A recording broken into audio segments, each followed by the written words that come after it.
레이저 리프팅이랑 실이랑 뭐를 하면 좋을까요? 더 눈에 띄는 리프팅이 가능하세요. 부작용이 또 세질 수가 있거든요.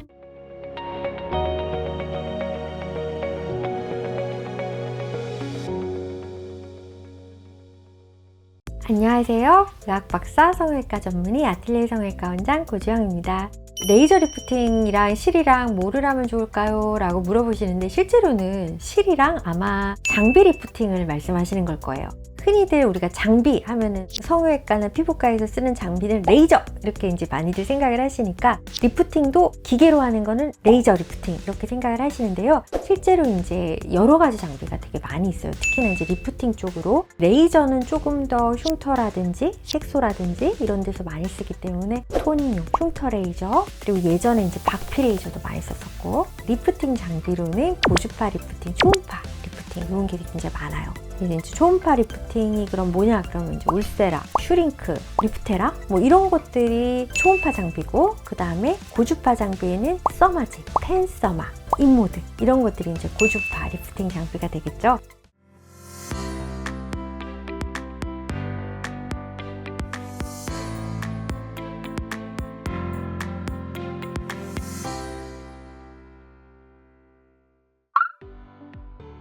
아무래도 실리프팅 같은 경우는 즉각적이에요. 즉각적이니까 바로 내가 이제 변화된 모습을 볼 수 있죠. 또 하나는 실리프팅은 시술이기 때문에 자입점이라고 해요. 실이 들어간 구멍에 아무래도 테이프도 좀 붙일 수 있고, 그 부분을 따라 멍이 좀 들 수도 있고, 그렇기 때문에 시술을 하고 그 다음 날은 수술하거나 시술받은 티가 나죠. 장비 리프팅의 장단점이라고 하면은, 장비 리프팅은 효과가 바로 보여지지는 않아요. 물론 이제 울세라 같이 강력한 리프팅은 정리된 게 시술 직후에도 보이지만, 대부분은 이제 한 달, 두 달에 걸쳐서 서서히 리프팅이 되는 게 보이거든요. 그런데 이제 아무래도 실리프팅처럼 효과가 그렇게 세게 나타나지는 않고요. 그렇지만 너무 눈에 띄는 시술이 부담스럽다든지 나는 내일도 일하러 가야 되는데 하시는 분들한테는 장비 리프팅이 또 도움이 될 수가 있죠.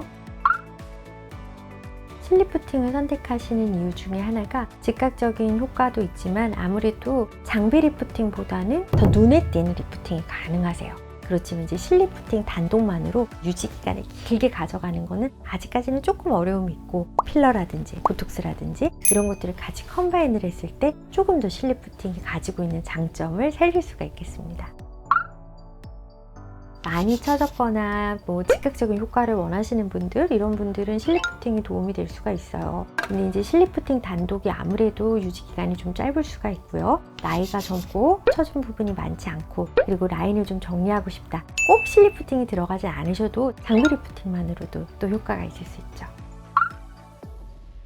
나이대별로도 다르고요. 그리고 제일 중요한 거는 환자분의 현재 처진 상태라든가 볼살이 맞느냐 안 맞느냐, 얼굴에 무게가 있느냐 없느냐, 피부 조직에 탄력이 있느냐 없느냐, 잔주름이 문제냐 깊은 주름이 문제냐에 따라서 완전히 달라질 수가 있어요. 리프팅도 종류가 여러 가지가 있지만 처져 있는 걸 끌어올리는 그런 리프팅이 있고, 현재 상태에서 더 늙지 않기 위해 아니면 뭐 라인을 조금 정리하기 위해 하는 그런 리프팅으로 종류가 조금 나눠지는데, 아무래도 실리프팅은 좀 전자에 가깝고, 그리고 장비 리프팅 후자에 좀 가까워요. 그러니까 실리프팅으로 우리가 잔주름, 특히나 이렇게 표정주름 이런 것들을 컨트롤할 수는 없거든요. 그런 것들은 옅은 농도의 보톡스라든지 피부 쪽에서 작용을 하는 고주파, 써마지라든지 이런 것들이 좀 적용이 되면 도움이 될 수 있겠고, 그리고 이제 턱선이나 이런 얼굴 하안면부에 무게가 좀 많다, 이런 경우에 있어서는 그 무게를 실로도 좀 덜어주지만 장비 리프팅을 같이 해서 했을 때 좀 더 좋아질 수가 있죠.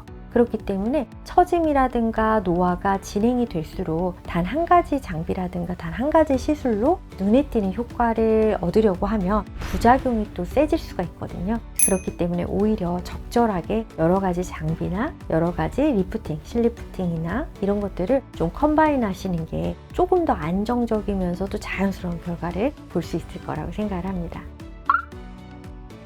마취크림 충분히 바르고 하시면은 참으실 수 있어요. 왜냐면 저는 셀프로 하거든요. 그렇기 때문에 참고 하실 수 있을 정도의 통증이긴 하지만은, 예를 들어서 울세라 단독으로만 한다 그랬을 때 내가 예전에 했을 때 너무 아팠다, 그렇다고 하더라도 센 마취크림을 한다든지 했을 때는 또 깨서 하실 수가 있고요. 근데 이제 뭐 울세라 단독뿐만이 아니라 울세라에다가 뭐 스킨 부스터라든지 뭐 여러 가지 시술을 같이 하는데 너무 힘들 것 같다 이러실 경우에는 제가 수면 마취를 권하기도 해요. 우리 그럼 내시경 할 때처럼 잠깐 자고 깨고 일어나는 그 시간 동안 충분히 이제 산소 모니터링이라든가 이런 것들을 하면서 진행을 하기 때문에 주무시면서 또 편안하게 받으실 수도 있습니다.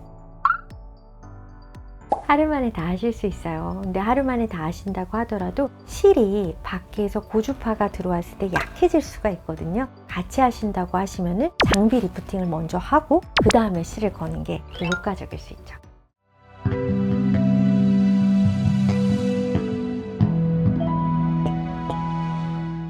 여러 가지로 우리가 리프팅에 대한 관심이 예전보다 훨씬 더 높아진 것 같아요. 그래서 오늘은 장비 리프팅, 실 리프팅에 대해서 간단하게 얘기를 해봤는데요. 아무래도 환자분들의 얼굴 모양이라든지 처진 상태에 따라서 각각 가장 적합한 장비나 가장 적합한 시술이 있으실 수가 있기 때문에 궁금하시면 성형외과 전문의나 피부과 전문의랑 꼭 상의를 해보시기를 바라겠습니다. 지금까지 아틀리에 성형외과 원장 고주영이었습니다.